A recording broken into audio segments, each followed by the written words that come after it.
Hello folks, and welcome again to another Halo Fan for Life toy review. Today we have a very cool build. It's the Halo Covenant Scarab. Look at this thing. It is just fantastic. It's a 3,300 plus piece build, and it is just huge. From front to back, it's 19 inches long and it's 15 inches tall. Now I'm going to take a look at some of the things that this features along the way. The camera may jiggle a little bit, so I do apologize for that. So let's go ahead and take a look at some of the things.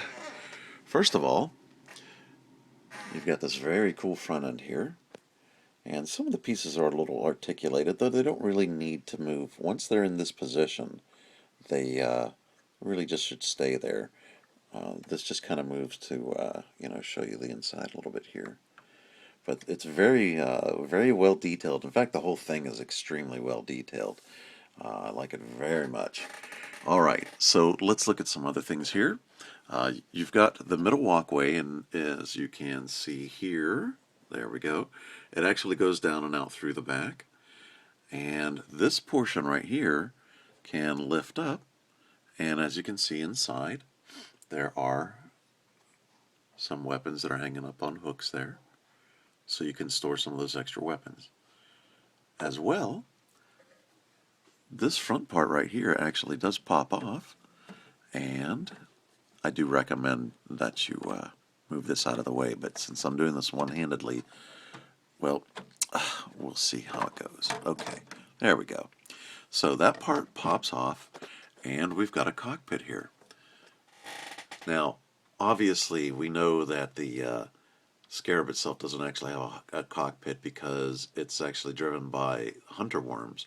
But they took a little liberties here, and I'm quite okay with that, actually. It adds to the playability of it, and, it's a neat little thing. Now, you noticed here just a minute ago I showed you the back end here. There is a stairwell, and I don't know if I can get that well on video, but there's a stairwell that goes there.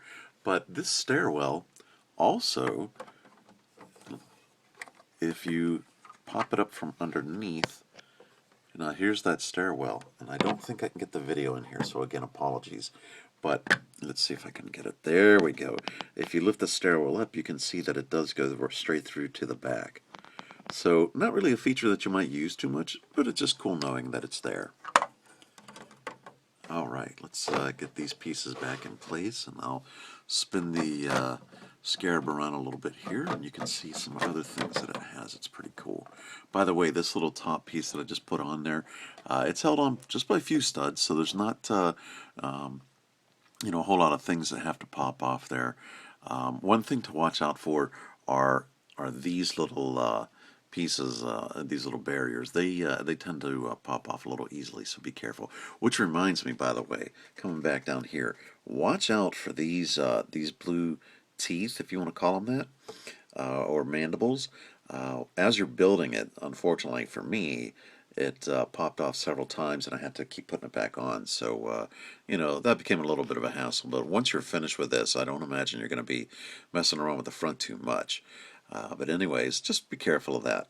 All right, I need to set the phone down because this thing is big, and it's a little tough to move with one hand and trying to hold the camera at the same time. So give me a second here. All right, so I'm going to turn this thing around just so I can show you a couple of the other features it has. And I just bumped a piece, so I knocked something off, but that was my fault.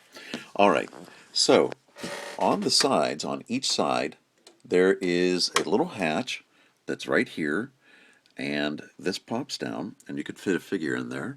And there's also a little hook in there so that you can put a weapon in there as well, so that's pretty cool.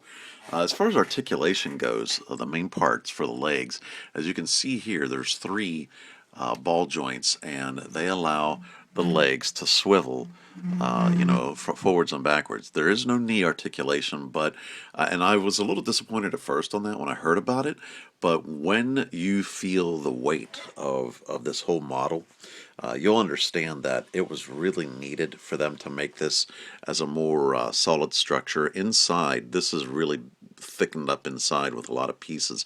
So it's extremely sturdy. This joint here that normally would be articulated in the game isn't, but it makes this model very stable. And really, honestly, with a 3,300 piece model, you don't want it falling down and possibly having bricks or blocks, going all over the place. All right, so once again, got to set it down. And let's turn this around just a little bit more.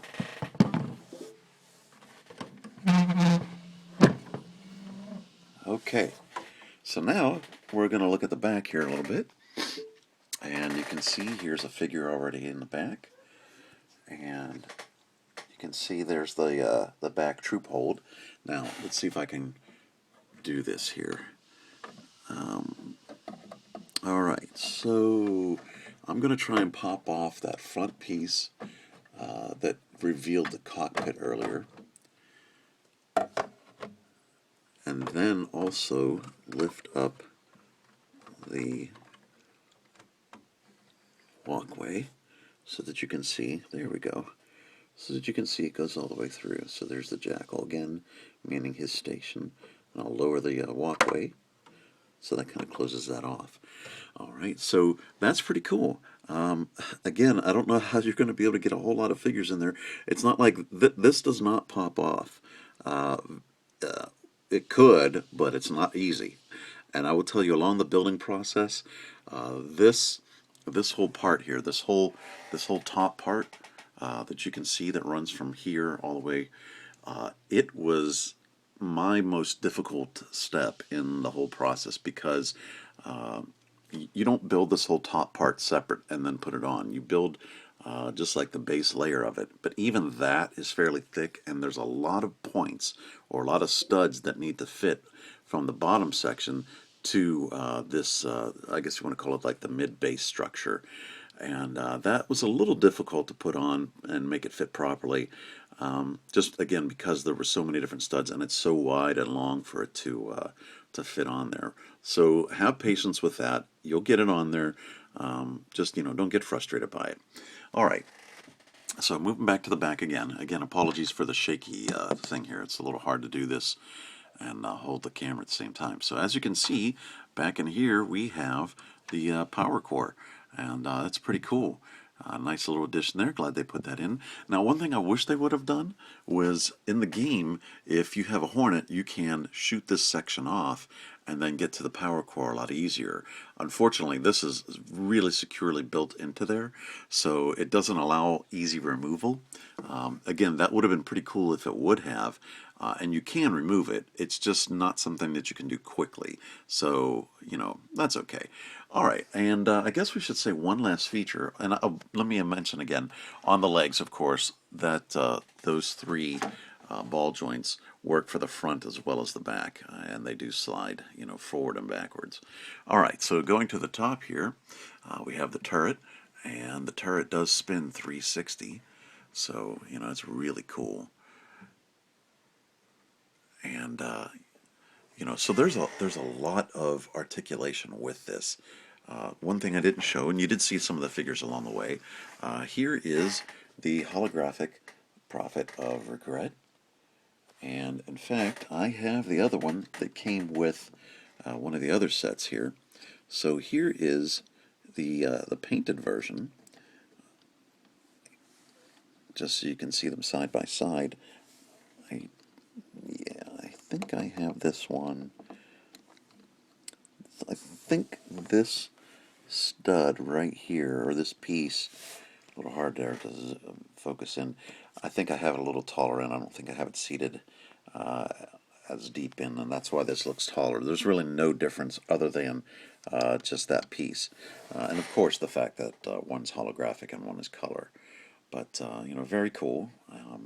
Nice to have them. Now, regarding the figures, we know that from New York Comic-Con, or I'm sorry, New York Toy Fair earlier this year, the figures that were to come with this were the two jackals that we saw, and instead of the two elites, we were to get two Brute Honor Guards. And for whatever reason, Mega decided to changed that decision, and they went with the two elites. Now, one thing about that, you have to believe that since the figures are already made, that we will see those Brute honor guards at some point.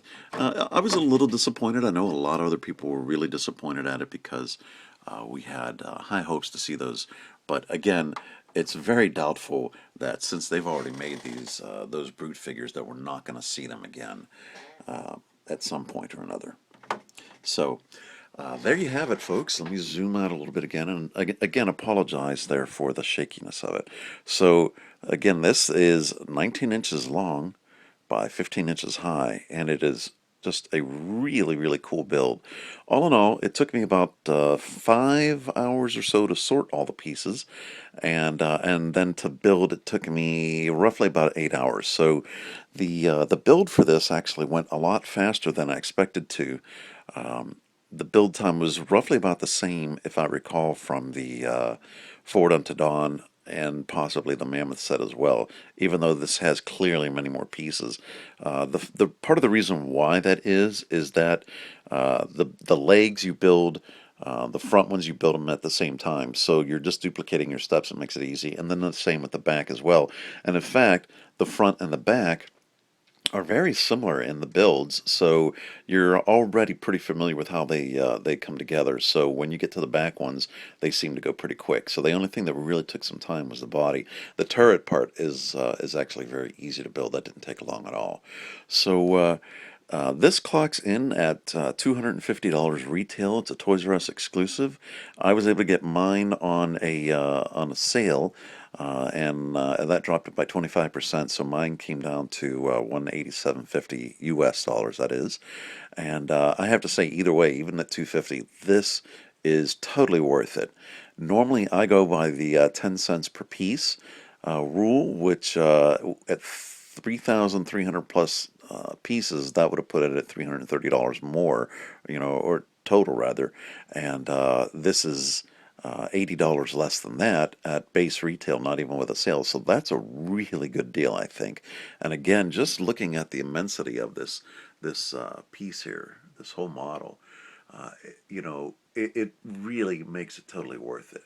Now, I'll have some other photos up on the blog as well later on to show some comparison shots between this, the Forward Unto Dawn, and the Mammoth. And I think you're going to be pretty impressed with how big this really is when compared to the other size or sets. All right, folks. Well, thank you very much, and I hope you enjoyed this video. And take a look below at the links for the actual review of the build in progress, and click that like if you wouldn't mind, and we'll see you next time.